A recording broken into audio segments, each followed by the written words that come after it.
হিমরেখা বা হিমরেখা snow line ভূপৃষ্ঠের যে কাল্পনিক সীমারেখার ঊর্ধ্বে তুষার বা বরফ জমে থাকে অথবা যার নিচে তুষার বা বরফ গলে যায় সেই সীমারেখাকে হিমরেখা বলে।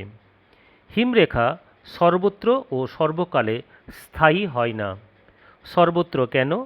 নিরক্ষীয় অঞ্চল থেকে মেরু অঞ্চলের দিকে হিমরেখার উচ্চতা হ্রাস পায়, কারণ অক্ষাংশের তারতম্যে উষ্ণতার পরিবর্তন হয়। তাছাড়া বায়ুর প্রকৃতি, যেমন আর্দ্র বায়ু, শুষ্ক বায়ু, উষ্ণ বায়ু, শীতল বায়ু প্রভৃতির কারণে এবং তুষারক্ষেত্রের ভূমির ঢাল অনুসারে। সর্বকালে কেন? ঋতু পরিবর্তনের জন্য, উষ্ণতার পরিবর্তনের জন্য। তাছাড়া হিমযুগ ও হিম অন্তর্বর্তী যুগে হিমরেখার উচ্চতার পরিবর্তন ঘটে।